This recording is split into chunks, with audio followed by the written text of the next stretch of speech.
I found my sister sleeping in my bed, wearing my clothes, eating my food, for the third time that month, and I knew then that asking nicely was never going to work. My name is Missy, and for most of my life, I thought having a younger sister meant you'd always have a best friend. Turns out, it can also mean you'll always have someone who thinks your boundaries are just suggestions. I'm 28. I work as a project coordinator for a tech startup in Austin, Texas. Nothing fancy, but I've worked hard to build a stable, independent life. My apartment is small, a one-bedroom in a quiet complex near the river, but it's mine. I pay my rent on time, I keep it clean, and until last year, it was my safe space. My sister, Vanessa, is 25. She's always been the wild one. The fun one. The one our parents smiled at even when she crashed the car, maxed out their credit card, or dropped out of college halfway through sophomore year. Vanessa has this energy that fills a room, loud laugh, bold opinions, zero filter. Growing up, I was the responsible one. The boring one. The one who got A's and came home on time and never asked for much. And because I never asked for much, I guess everyone assumed I didn't need much either. Vanessa moved to Austin about a year after I did. She said she wanted a fresh start, which is code for running away from whatever mess she'd made back in Dallas. She bounced between jobs, bartender, yoga instructor, social media manager for a juice bar that folded in 3 months. She also bounced between apartments. Or more accurately, between couches. When she first asked if she could crash at my place, just for a weekend, I said yes. She's my sister. That's what you do. That weekend turned into 2 weeks. And those 2 weeks taught me a very important lesson: Vanessa doesn't see other people's space as off-limits. She sees it as an extension of her own world. If you've ever had someone in your life who just doesn't understand the word no, drop a comment and tell me where you're watching from, because you're going to understand every single word of this story. The first time I found her in my apartment uninvited, I thought it was a misunderstanding. I'd given her a key during that 2-week stay, and I'd asked for it back when she finally moved into a shared house with 2 roommates across town. She said she'd returned it. She handed me a key. I didn't think to check if it was the right one. 3 weeks later, I came home from work on a Wednesday evening, unlocked my door, and immediately knew something was wrong. The air smelled like vanilla body spray and takeout.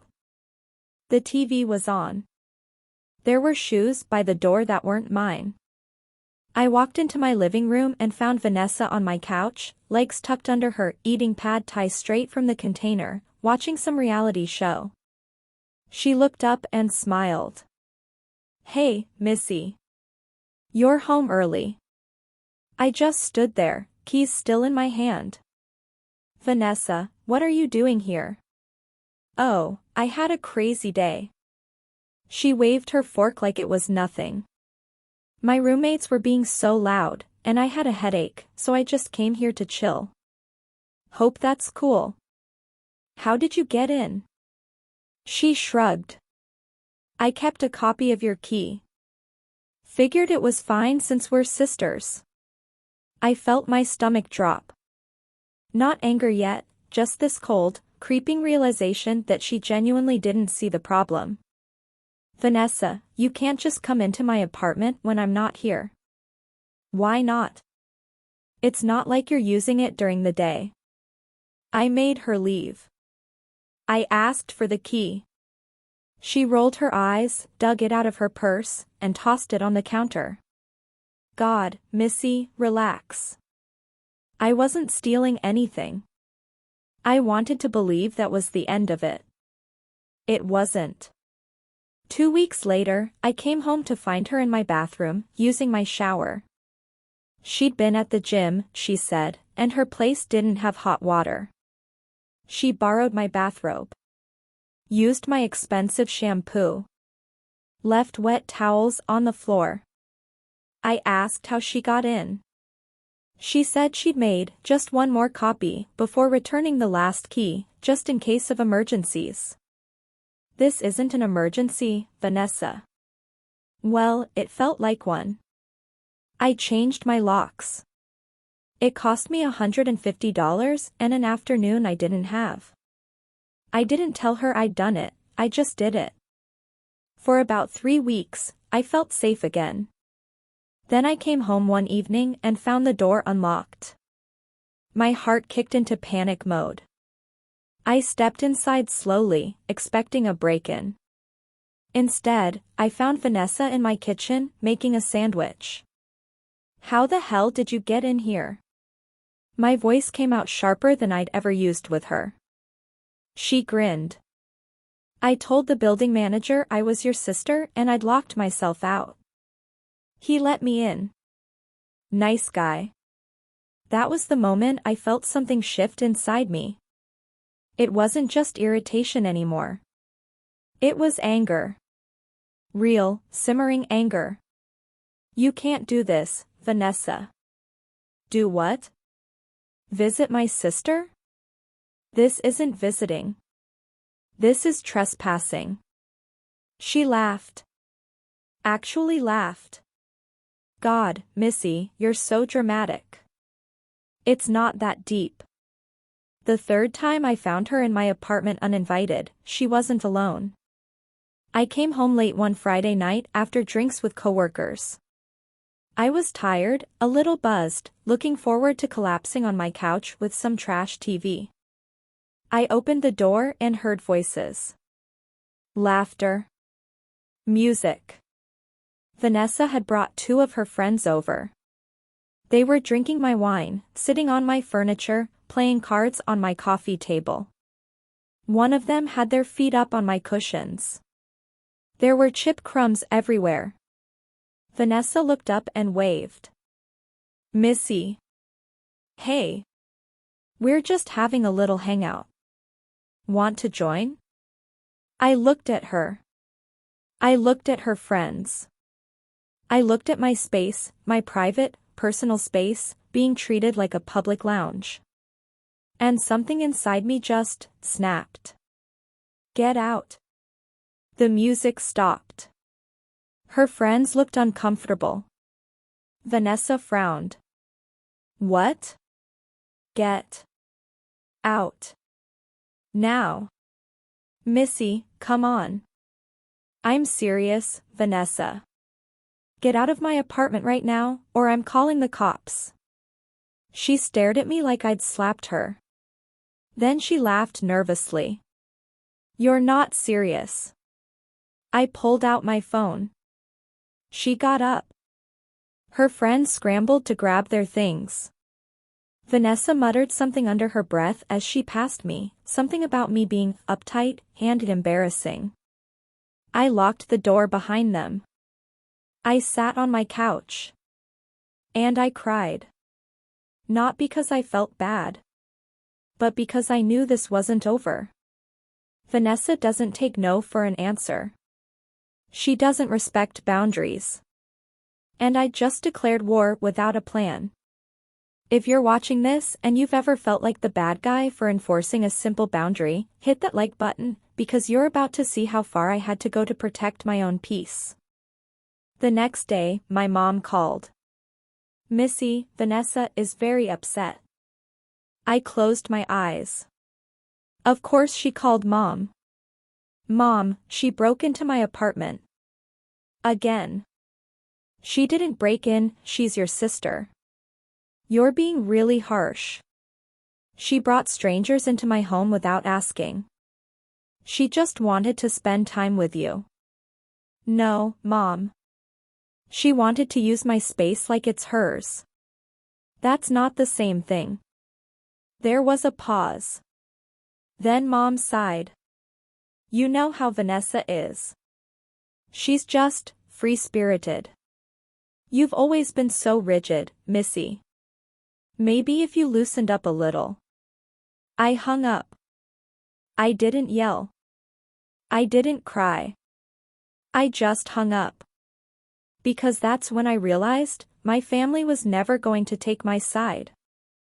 Vanessa was the fun one, the spontaneous one, the one who needed grace. I was the stable one, the responsible one, the one who could handle it. Well, I was done handling it. I started researching. Tenant rights. Trespassing laws. Restraining orders. I learned that in Texas, if someone enters your home without permission after being explicitly told not to, that's criminal trespass. I'd told Vanessa, multiple times, not to come in without asking. I'd changed my locks. She'd found ways around it anyway. I also learned that I could file a police report. But I wanted something more permanent. Something that would make it impossible for her to just charm her way past a building manager or copy another key. So I made a decision. I was going to move. And I wasn't going to tell her. I started looking at new apartments immediately. I found a place on the other side of Austin, a small but secure building with a front desk, key fob entry, and cameras everywhere. No way for someone to sweet-talk their way inside. I put down a deposit. I gave my 30-day notice to my current landlord. I didn't tell my parents. I didn't tell Vanessa. I didn't tell anyone except my best friend, Rachel, who helped me pack in secret over the course of 2 weeks. And then I set the trap. 1 week before I was scheduled to move, I did something calculated. I told Vanessa I was going out of town for the weekend. I said I was visiting a friend in Houston. I made it sound casual, spontaneous, like I wouldn't be home and wouldn't be checking in. I didn't go to Houston. I stayed at Rachel's apartment. And I waited. On Saturday afternoon, I got a notification on my phone. I'd installed a small security camera in my apartment 2 weeks earlier, hidden on a bookshelf, angled toward the front door. It sent me a motion alert. I opened the app and watched the live feed. Vanessa walked in. She had a guy with her. Some guy I didn't recognize. They were laughing, talking. She gave him a little tour. This is my sister's place. She's super anal about everything, but she's gone this weekend, so we have the place to ourselves. They sat on my couch. They opened my fridge. They poured themselves drinks. I recorded everything. Then I called the police. I gave the dispatcher my address. I explained that someone had unlawfully entered my apartment and was currently inside. I clarified that I was not in danger, I was safely at another location, but that I wanted to file a trespassing report and have the individuals removed. The dispatcher said they'd send an officer. I watched the camera feed. I watched Vanessa and this guy settle in, completely unaware. 15 minutes later, there was a knock on the door. Vanessa's face on the screen went from confused to panicked. She opened the door. 2 police officers stood there. I couldn't hear the audio, but I watched her gestures, pointing, explaining, probably saying she was my sister, that it was fine, that I knew she was there. One of the officers stepped inside. The other stayed in the doorway. They talked for a few minutes. Then Vanessa pulled out her phone. I'm guessing she tried to call me. I didn't answer. The officers escorted her and the guy out. I watched them leave. Vanessa looked humiliated. The guy looked furious. I saved the recording. I took a breath. And then I called the non-emergency line and formally filed a trespassing report. I explained the history. I provided the video evidence. I gave them her full name. The officer I spoke to was kind but clear, because I'd explicitly told her not to enter and she'd done it anyway. This constituted criminal trespass. They'd follow up with her. If she did it again, she could be arrested. I thanked him. I hung up. And for the first time in months, I felt like I could breathe. The following weekend, Rachel and I moved everything out of my old apartment in one day. I'd already packed most of it in secret. We hired a small moving truck, loaded it up, and I handed over my keys to the landlord. I didn't leave a forwarding address for Vanessa. I didn't leave a note. I just disappeared. My new place was perfect. Quiet. Secure. Mine. I changed my phone number. I blocked Vanessa on social media. I told the front desk at my new building that under no circumstances should anyone claiming to be my sister be allowed up without my explicit permission. For the first time in over a year, I felt safe in my own home. If you've ever had to cut someone off completely just to protect your peace, drop a comment and let me know. I want to hear your story too. And if this is hitting home, make sure you're subscribed, because I share more stories like this every week. Vanessa found out I'd moved about 2 weeks later. She showed up at my old apartment and found new tenants. She called me, my old number, and it went to a disconnected message. She messaged me on Instagram, Facebook, even LinkedIn. I ignored all of it. Then my mom called. She left a voicemail. Missy, what is going on? Vanessa says you moved and didn't tell her. She says the police came to your apartment. This is insane. You need to call me back. I didn't. A few days later, my dad texted. We need to talk about what happened with Vanessa.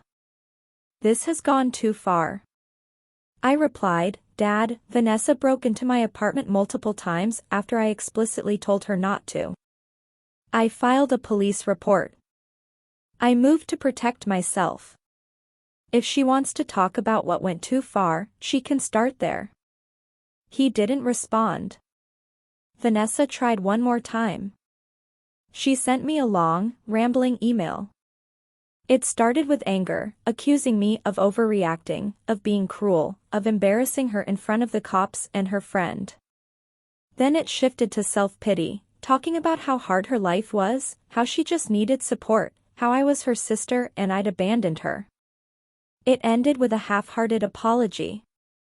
I'm sorry if I crossed a line. I didn't think it was that serious. Can we please just talk? I read it twice. And then I deleted it. It's been 8 months since I moved. Vanessa and I haven't spoken. My parents have stopped pushing me to reconcile, though I know they think I'm being unreasonable. I've made peace with that. I'd rather be unreasonable than violated. I haven't had a single unexpected visitor. No one has used my things without asking. No one has treated my home like a hotel. I come home every day to a space that feels like mine, truly, completely mine. I'm not going to lie and say it didn't hurt. Cutting off my sister, disappointing my parents, being that a difficult one, it all hurt. But you know what hurt more? Feeling unsafe in my own apartment. Feeling like my boundaries didn't matter. Feeling like I had to beg for basic respect. I chose myself. And I'd do it again. Here's the thing nobody tells you about boundaries: enforcing them will make you the villain in someone else's story. Vanessa tells people I'm cold. That I called the cops on her over nothing. That I moved without telling her like some kind of psychopath. And maybe to her, that's true. Maybe in her version of events, she was just being a loving sister who wanted to be close, and I was the rigid, unforgiving older sibling who couldn't let loose. But here's what I know: love without boundaries isn't love. It's control. And family doesn't mean unlimited access. I spent so long trying to be understanding. Trying to be patient. Trying to make Vanessa see that what she was doing wasn't okay. And every time, she found a way to twist it, to make me the problem, to make my limits seem unreasonable. So I stopped explaining. I stopped justifying. I just acted.